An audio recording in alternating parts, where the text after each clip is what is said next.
થઈ જશે તો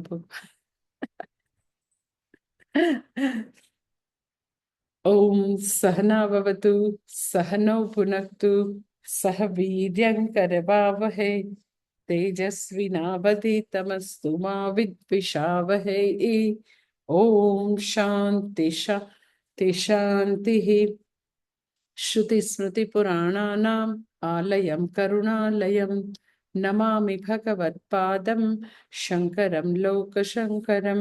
શંકરં શંકરાચાર્યં કેશવં બાદરાયણં સૂત્રભાષ્યકૃતૌ વંદે ભગવન્તો પુનઃ પુનઃ. ઈશ્વરો ગુરુરાત્મેતિ મૂર્તિભેદ વિભાગિને વ્યોમવત્વ્યાપ્તદેહાય દક્ષિણામૂર્તયે નમઃ. ઓમ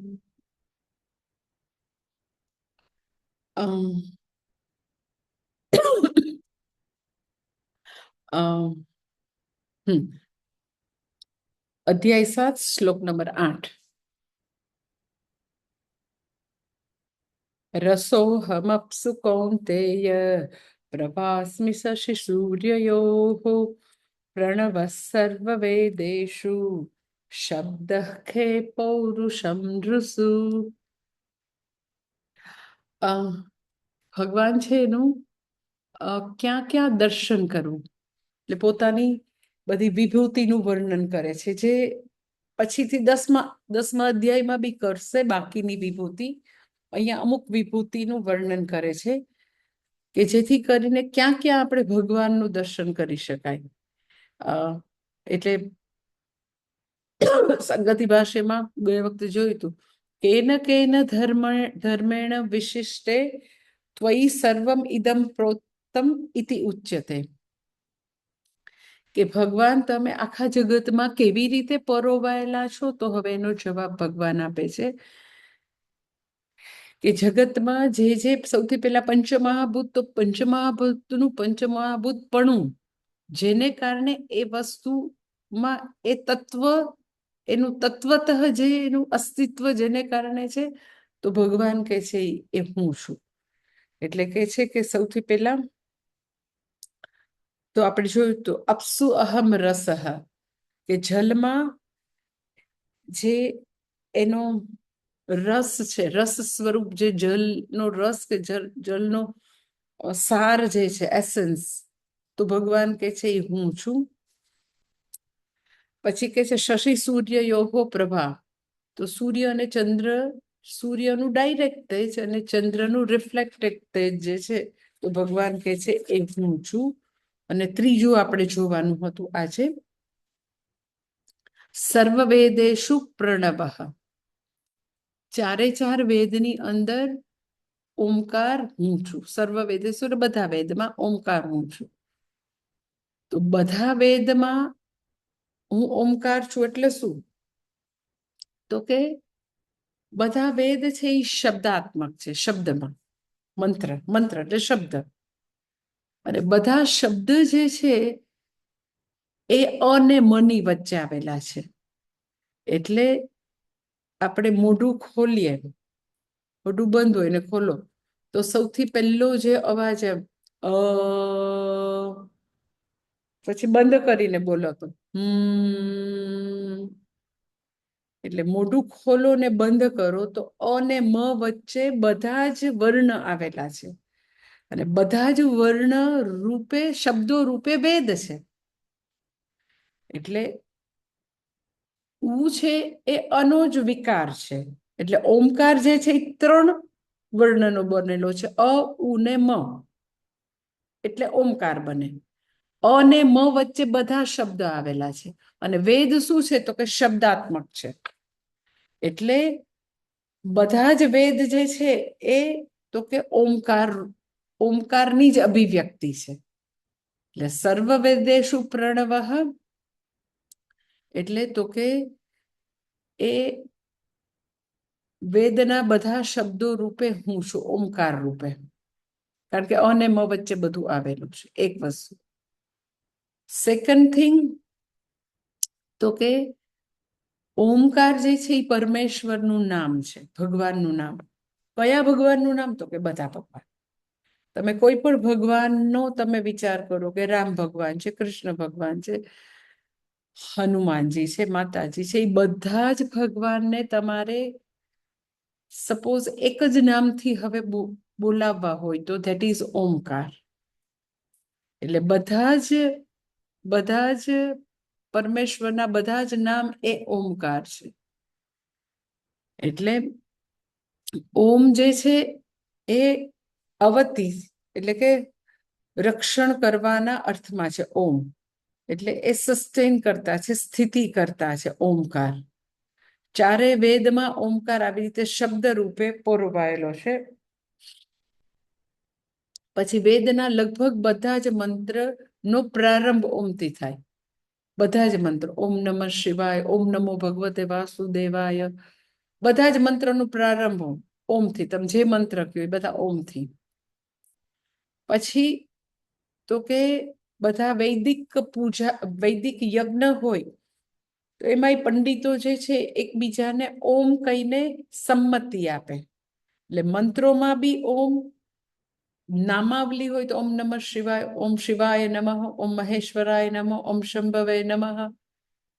કોઈ પણ નામાવલી હશે તો પણ ઓમકાર, કોઈ પણ મંત્ર હશે તો ઓમકાર, કોઈ પંડિતો બી સંમતિ આપશે તો ઓમકાર, કોઈ પણ વિધિની શરૂઆત હોય તો પણ ઓમકાર. એટલે વેદ ના બધા શબ્દો તો કે ઓમકારથી, વેદના મંત્રો ઓમકારથી, વેદની નામાવલી ઓમકારથી, વેદના બધી જ્યારે બી એ લોકો પંડિતો બેઠા હોય તો સંમતિ પણ ઓમથી. બધું જ જે કાંઈ કરશે તો શરૂઆત ઓમથી છે. એટલે કે છે કે હું ઓમકાર રૂપે હું સર્વ વેદમાં હું પરોવાયેલો છું. અને કઠોપનિષદના મંત્રમાં બી ઓમકારની ઘણી બધી ચર્ચા છે.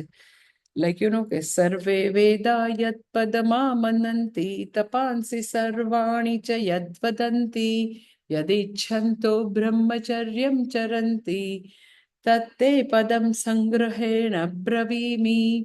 ઓમકારનું એટલું બધું વર્ણન છે કે જેનાથી બધા જ સંન્યાસી, બધા યતિઓ જે છે એ તપસ્યા કરે છે, બ્રહ્મચર્યનું જીવન જીવે છે, પોતે અધ્યયન કરે છે, બ્રહ્મચર્યમ ચરંતી.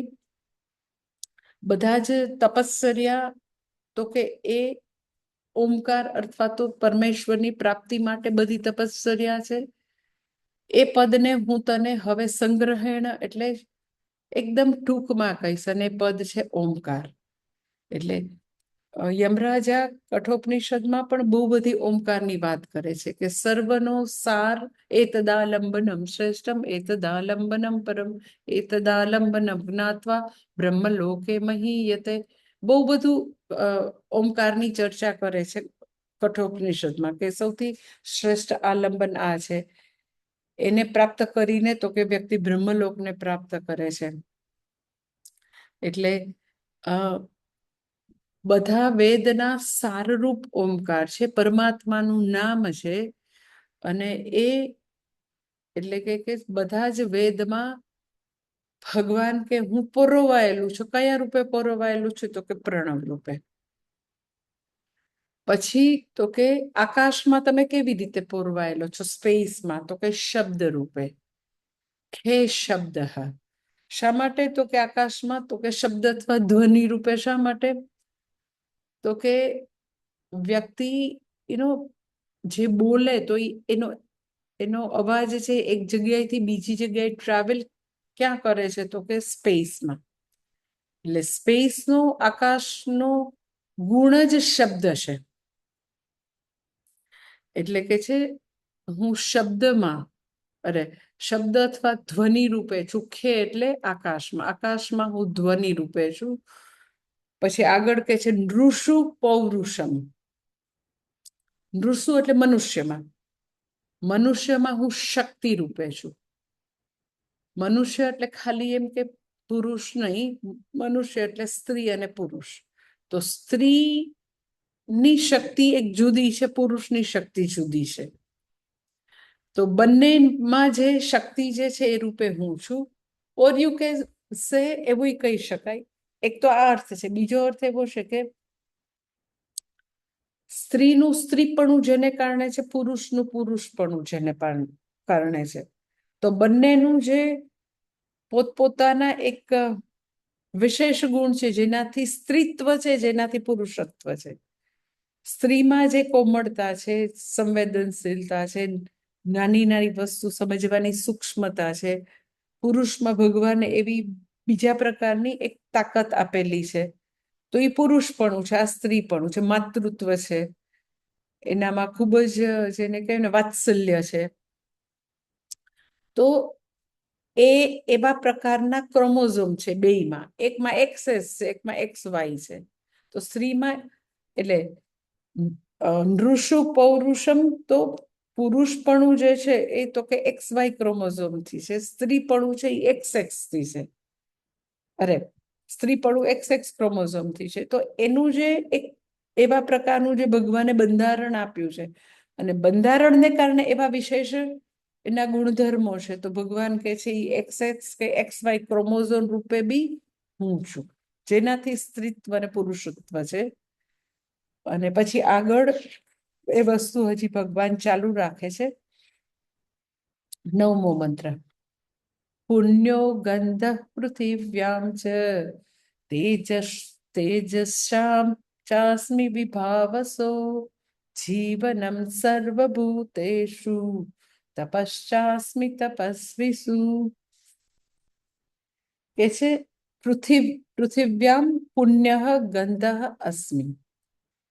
પૃથ્વીની અંદર પુણ્ય ગંધ રૂપે હું છું, પવિત્ર ગંધ રૂપે હું છું.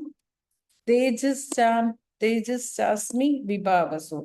વિભાવસો તેજ અસ્મિ. અગ્નિમાં હું તેજ અને ઉષ્ણતા રૂપે છું. જીવનમ સર્વભૂતેષુ. સર્વભૂતેષુ જીવનમ. બધા જ ભૂતોમાં હું જીવન હું છું. અને પછી કે છે તપસ્વીસુ. તપસ્વીસુ તપઃ અસ્મિ. તપસ્વીઓનું તપ હું છું.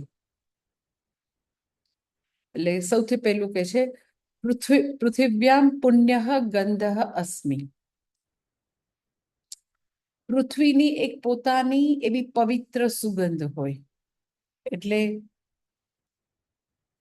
ફ્લેટમાં રહેતા લોકોને કેટલી ખબર હોય મને નથી ખબર, પણ જે લોકોને ભૂમિ હોય, અને હવે ભૂમિ રહી હોય તો એમ બધું સિમેન્ટ કરી નાખ્યું હોય તો ન ખબર હોય, પણ એટલે જ્યારે પહેલો વરસાદ આવે તો તમને એકદમ તપતી ભૂમિ હોય, એમાં પહેલો વરસાદ આવે તો તમને એકદમ જ પૃથ્વીની સુગંધ આવશે, માટીની સુગંધ આવશે. તો પૃથ્વીનો ગુણ જે છે એ સુગંધ છે, ગંધ. એટલે ગંધવતી પૃથ્વી એવું કે. એટલે એનામાં એક નેચરલ, જેને સુરભી કે સુગંધ કે નેચરલ સુગંધ છે પૃથ્વીની પોતાની. એટલે એ એકદમ જ you can say like sacred છે, અપૂર્વ છે. એ તમે જુઓ કે એ જે સુગંધ આવે ને પહેલા વરસાદથી, તમે આમ યાદ કરો કે એને તમે એવી ક્યાંય બીજે નથી એ સુગંધ તમને મળી. એ એકદમ જ પૃથ્વીનો પોતાનો ગુણ છે, નેચરલ છે, અપૂર્વ છે, સેક્રેટ છે. એટલે એ પૃથ્વીની જે પોતાની સુગંધ છે એ હવા કે પાણીથી નથી. તમે એમ કહો વરસાદના પાણીથી, નો, પૃથ્વીની પોતાની સુગંધ છે. અને એ ભગવાન કે હું છું એ સુગંધ. અને જસ્ટ તમારી જાણ માટે કે એ જે પોતાની એક નેચરલ ધરતીની, પૃથ્વી માતાની પોતાની સુગંધ છે ને, એને કારણે ફ્રૂટમાં, બધા ફળમાં, બધા ફૂલોમાં, પછી બધા શાકભાજીમાં એક એની પોતાની એક તમને મીઠાશ જોવા મળશે, એક સુગંધ જોવા મળશે. એ હવે બહુ ઓછું બચેલું છે. જસ્ટ તમારી જાણ માટે કે જેટલા કેમિકલ વાપરીએ ને એટલે એ પૃથ્વીની પોતાની એક સોડમ છે ની જતી રહી છે. પછી જેટલું બધા સીડ્સ છે એ જીનેટિકલી મોડિફાઈ કરી દીધા.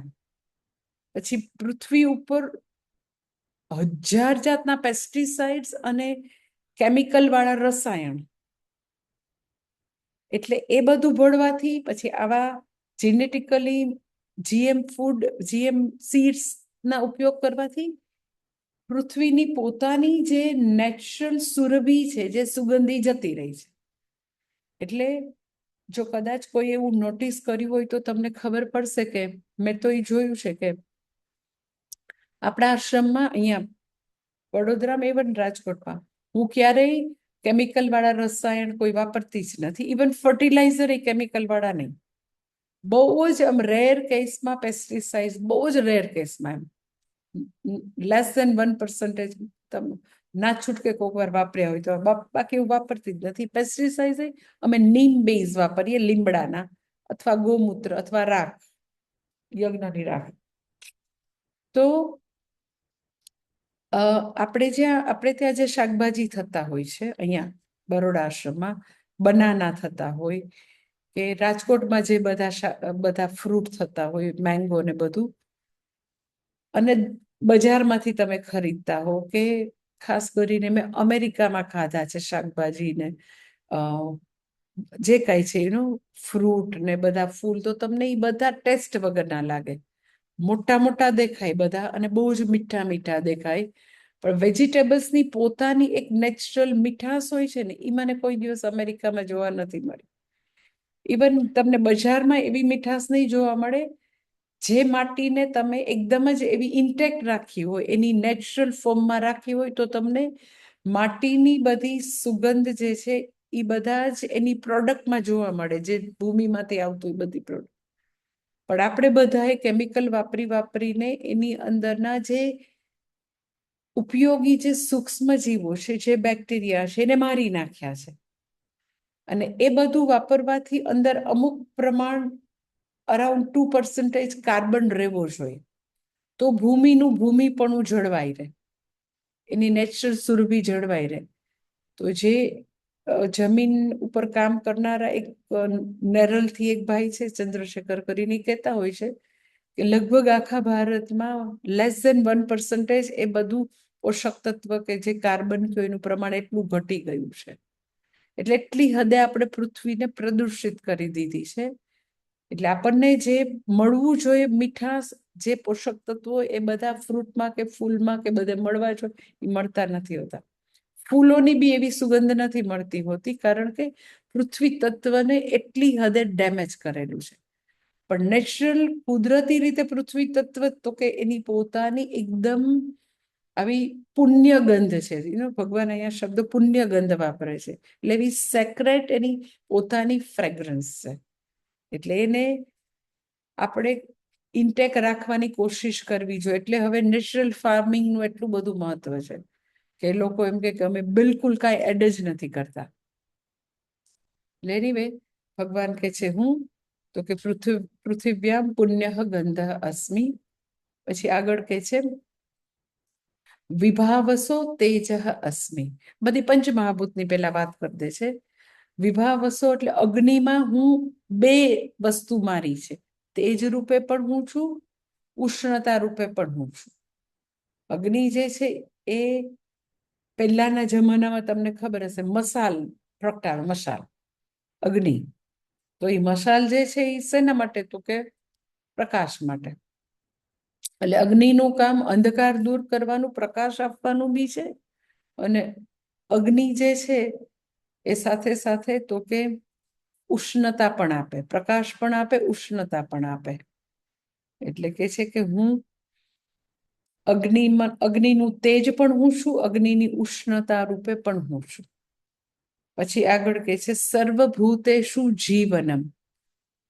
તો કે બધા જ ભૂત જે છે, એટલે કે બધા જ જેટલા બી લિવિંગ ઓર્ગેનિઝમ છે આ પૃથ્વી ઉપર, એ બધામાં જીવન રૂપે હું છું. હવે જીવન શેનાથી ટકે? તો કે પ્રાણથી ટકે, અન્નથી ટકે. તો પ્રાણ રૂપે પણ હું છું, અન્ન રૂપે પણ હું છું. એટલે કે છે સર્વભૂતેષુ જીવનમ. પછી આગળ કે છે તપસ્વીષુ તપઃ અસ્મિ. બધા તપસ્વી જે છે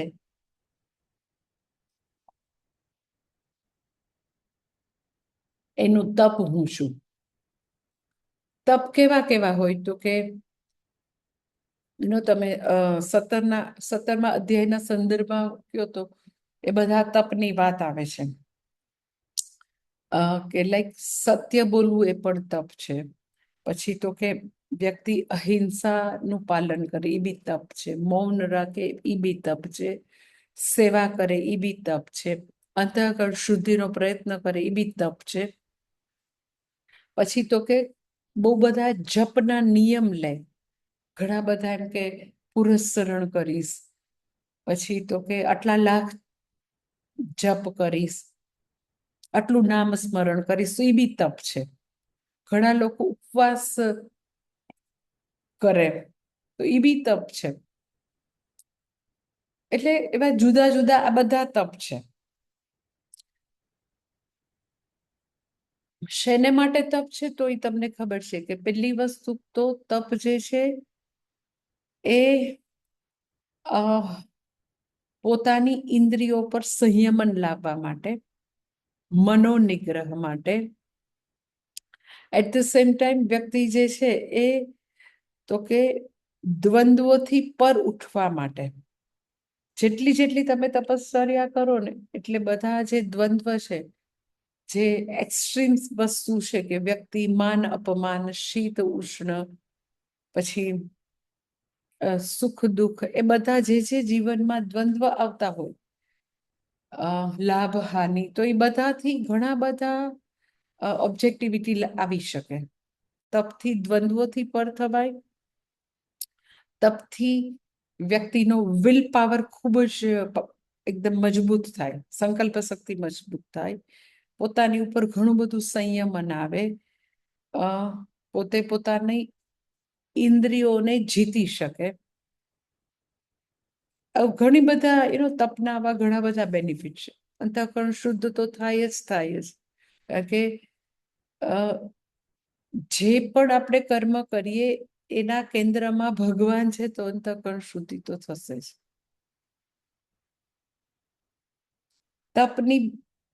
તપની મુખ્ય વસ્તુ એ છે કે ઈશ્વરને કેન્દ્રમાં રાખીને ઉઠાવવામાં આવતું કષ્ટ છે. એટલે એમ કે કોઈ વ્યક્તિ રોજે 10 કિલોમીટર દોડવા જાય એ તપશ્ચર્યા નથી, એને મોર્નિંગ વોક કહેવાય અથવા જોગિંગ કહેવાય. પણ કોઈ વ્યક્તિ જે છે એવું નક્કી કરે કે મારે ગુરુવારે છે ને શિવજીના મંદિર ફરતી 108 પ્રદક્ષિણા કરવી છે, તો એ તપશ્ચર્યા છે. કદાચ બંનેને સમાન સમય લાગતો હોય, એને બી 1 કલાક લાગતી હોય, આને બી 1 કલાક લાગતી હોય, પણ પ્રદક્ષિણા અથવા તો ઘણા એવી રીતે ચાલીને યાત્રા કરે. ચાલીને અમે રાજકોટથી બહુ બધા એવા જોયા છે. હું અહીંયા બરોડાથી રાજકોટ જાઉં ને તો ચોટીલા પૂનમ ભરવા જતા જોયા છે ચાલીને મેં. એટલો બધો તાપ હોય તો એ લોકો પૂનમ હોય ત્યારે ચાલીને ચોટીલા સુધી જતા હોય ચામુંડા માતામાં. પછી અમુક એવા ફેસ્ટિવલ છે કે લોકો રાજકોટથી અથવા તો એનાથી રાજકોટથી બી આગળથી દ્વારકા સુધી જતા હોય છે, દ્વારકા સુધી ચાલીને. અને એ બી ગમે એટલો તાપ હોય તો. એક તો કોઈક ભાઈ હમણાં દ્વારકા ચાલીને જતા હતા, શું કંઈક હતું, એની પહેલા એને કંઈક એવો નિશ્ચય કર્યો હશે, તો રાજકોટથી બી આગળનું કંઈક હતું ગામ લાઈક રાજકોટથી દ્વારકા ઇઝ 200 કિલોમીટર, પણ ઇટ્સ અબાઉટ લાઈક 300 થી વધારે કિલોમીટર થી નમસ્કાર કરતા સાષ્ટાંગ કરતા અને પછી એ સાષ્ટાંગ કરતા જતા હતા. હવે વરસાદ તો હમણાં શરૂ થયો, તો આમ એની પાસે પેલી નાનકડી લાકડાની કંઈક ગાડી જેવું હશે કે એમાં એનો સામાન રાખતા અને પોતે સાષ્ટાંગ કરતા. તો એમાં એને બધું પોતાના પૈસા ને ખાવા પીવાનું રાખ્યું, તો એનું કોઈક ચોરી ગયું. એનું ન્યૂઝ આવ્યા. કેન યુ ઇમેજિન કે પાછા એ બિચારા એવા કઈ યંગ બી નહોતા, વૃદ્ધ જેવી વ્યક્તિ, પણ એટલી બધી શ્રદ્ધા કે હું દ્વારકાધીશના મંદિર મીન્સ કે લાઈક દર્શન આવી રીતે આટલા બધા કિલોમીટર સાષ્ટાંગ કરતા કરીશ, તો એનું કોઈ ચોરી છે. એટલે બહુ જ એમ જેને કહેવાય ને કે લોકોની જે આમ જેને કહેવાય ને કે રાક્ષસી વૃત્તિ એટલી બધી હમણાંથી આમ તમને બહાર આવતી દેખાય, ભયંકર રીતે બહાર આવતી. રામ મંદિરમાંથી આટલી ચોરી કરી, જસ્ટ ઇમેજિન. અને એ લોકો જે લોકોને એનો ગણવા કોને બેસાડ્યા હોય કે જેની પર વિશ્વાસ હોય, વિશ્વાસુ માણસોને જ નોટ ગણવા બેસાડતા હશે ને ત્યાં આગળ. અને આપણે ત્યાં 50 કેમેરા છે, તો રામ મંદિરમાં તો આઈ એમ શ્યોર એનાથી વધારે જ હોય કેમેરા. તોય એ લોકોની હિંમત તો જો કે એ લોકો રામ મંદિરમાંથી ચોરી કરે. અને એને ભાન નથી કે અહીંયા પકડાશું તો આખા રાષ્ટ્રનો આ મુદ્દો બનશે, એ ભાન નથી. એટલે હમણાં તો ખબર નહીં કેવી કેવી લોકોની સાવ આમ કે રાક્ષસી વૃત્તિ, છોકરીઓની આવી સાવ પૂતના વૃત્તિ થઈ ગઈ કે મંગેતરને ધક્કો મારી દે. ક્યાં ક્યાં ખબર નહીં એમ કે ખરેખર પૂતના ને રાવણ ને હિરણ્યકશ્યપ બધે આમ થઈ ગયા છે. મને તો એ ભાઈનો વિડીયો જોયો તો ને બિચારો વૃદ્ધ વ્યક્તિનો, કે આમ સાષ્ટાંગ કરતા જતા તેનો વિડીયો કોઈ શેર કરેલો, તો મને એટલી દયા આવે કે આવી વ્યક્તિના પૈસા કોઈ ચોરી જાય. આટલી જે ભક્તિભાવ પડે તો એને જઈને લોકોએ મદદ કરવી જોઈએ, એની બદલે એના પૈસા લઈ જાય. એટલે તપશ્ચર્યા તો તમે એમ કે લોકો એટલી બધી કરતા હોય. ઘણા લોકો આખો ગિરનાર ચડે તો ગિરનારના એક એક પગથિયે દીવા કરતા કરતા છે. આટલું આટલું ઊંચું છેક દત્તાત્રેયની ટૂંક સુધી જાય ને દીવા કરતા કરતા જાય. એટલે લોકો તો આમ તપશ્ચર્યા કરે એટલે લાઈક જૈન લોકોના બધા જે છે મહાસતીજીની લોકો ખુલ્લા પગે કેવું બિચારા કરતા, એટલે કેટલી બધી તપશ્ચર્યા લોકો કરતા હોય. તો હવે સવાલ ઈ છે કે જે તપશ્ચર્યા કરનાર છે એને એવું લાગે છે કે હું તપશ્ચર્યા કરું તો ભગવાન કે જરાય નહીં ને. તપસ્વીઓનું જે તપ એટલે તપ કરવાની એની જે શક્તિ છે, જેને કારણે તપ કરી શકે છે, તો ભગવાન ત્યાંય પોતાનો જ ક્લેમ કરી દે હું છું. એટલે રખે ને કોઈ તો ભસ્વીને જરાક બી એવું અભિમાન આવે તો ભગવાન એની પેલા કહે છે કે હું છું. કેવી રીતે હું છું? તો કે આપણે તપ ક્યારે કરી શકીએ? કોઈ બી તપ, કે તમે એમ કહો કે હું ગુરુ સેવાનું તપ કરું છું, હું યાત્રાનું તપ કરું છું, હું ઉપવાસનું તપ કરું છું, હું આટલા જપનું આટલા બધા અનુષ્ઠાન મેં કર્યું છે તપ કરું છું. તો તપ વ્યક્તિ ત્યારે જ કરી શકે કે જ્યારે પોતાની અંદરનું જે એક સુસુપ્ત શક્તિ છે, જેને તમે પોટેન્શિયલ કહો, એ તમે બહાર લાવી શકો ત્યારે તપ કરી શકો. નહીતર તો શું, વ્યક્તિ સિમ્પલ એક મંદિરમાં જવાની તસદી ન લે, એટલા આળસુડા હોય બધા, એનો મંદિરમાં ન જાય, પોતાના ઘરે બેસીને માળા ન કરવી હોય. પણ બધાની અંદર ભગવાને ટ્રિમેન્ડસ સુષુપ્ત શક્તિ આપેલી છે, અનગિનત. એ પોટેન્શિયલ છે. કેવી રીતે છે? તો કે પોસિબિલિટી રૂપે, શક્યતા રૂપે, સંભાવના રૂપે છે તો તમે એક્સપ્લોર કરી શકો છો, છે તો તમે બહાર લાવી શકો છો, ન હોય તો થોડી કરી શકાય. એટલે હું ઘણીવાર એવું આમ એકદમ ઘણીવાર આમ મને ઇરિટેશન થાય ને તો હું પ્રવચનમાં એવું કહેતી હોય કે હું અગર 15-18 કલાક મારા ગુરુની સેવા કરી શકું તો તમે બી કરી શકો ને. કઈ હું સ્વર્ગમાંથી નથી ટપકેલી. બધાને ભગવાને સમાન પોટેન્શિયલ આપેલું છે. હા, બધાને આપેલું છે. તમે લોકો એક અમે બેન અમારા બેનું ઘર સંભાળવામાં તમે એમ કે હું કઈ ન કરી શકું તો એવું થોડી હોય. બધા લોકોમાં ભગવાને અમાપ પોટેન્શિયલ મૂકેલું છે, સુષુપ્ત શક્તિ મૂકેલી છે. તપસ્વી શું કરે? તો કે ભગવાને મૂકેલા પોટેન્શિયલને બહાર લાવે. આટલું વિચાર કરો કે આટલું દ્વારકા સુધી સત્સંગ કરતા ચાલે તો એ વ્યક્તિ સ્વર્ગમાંથી નથી આવી. એ પણ આપણે જેવી મનુષ્ય છે. જો એ કરી શકે તો આપણે કરી શકીએ ને ભાઈ, બરાબર ને? એટલે ભગવાને મૂકેલી એવી અમાપ શક્તિને ટેપ કરે છે, એ બહાર લાવે છે તપ રૂપે. તો એ રૂપે સંભાવના રૂપે ભગવાન. પછી આપણે કર્મ કર્યું છે તો એ કોઈ બી વ્યક્તિ મોટે ભાગે તપશ્ચર્યા કરે તો એને કઈ કર્મફળ જોતું હોય, કઈ નહીં તો અંતઃકરણ શુદ્ધિ જોઈ છે, કઈ નહીં તો મોક્ષ માર્ગમાં બધું કન્ડ્યુસિવ રહે એવું જોઈએ છે, મોક્ષ માર્ગમાં પ્રગતિ જોઈએ છે, કઈ નહીં તો મારી ભક્તિ દિન પ્રતિદિન વધે, મારી શ્રદ્ધા વધે એવું તો જોઈએ છે ને. તો કર્મ કરીએ છીએ આવું તપસ્યા રૂપ, તો ભગવાન શું આપે? કર્મફળ. તો કર્મ ને કર્મફળના જોડનાર પણ ભગવાન.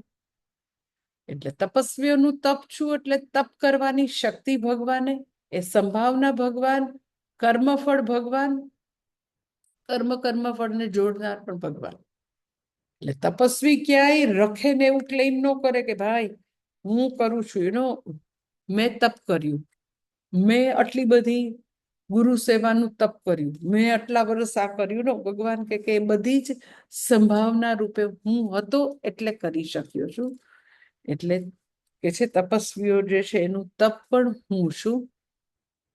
અને પછી આગળ 10મા શ્લોકમાં ભગવાન હજી પોતે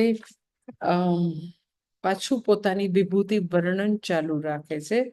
10મો શ્લોક. બીજમ મામ સર્વભૂતાનામ વિદ્ધિ પાર્થ સનાતનમ બુદ્ધિર્બુદ્ધિમતામસ્મિ તેજસ તેજસ્વિનામહમ. કાલે જોઈ લેશું.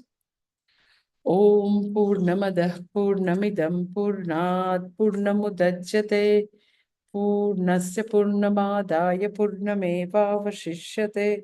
ઓમ શાંતિ શાંતિ શાંતિ. હરિ ઓમ. શ્રી ગુરુભ્યો નમઃ. હરિ ઓમ. કાલે 7 વાગે.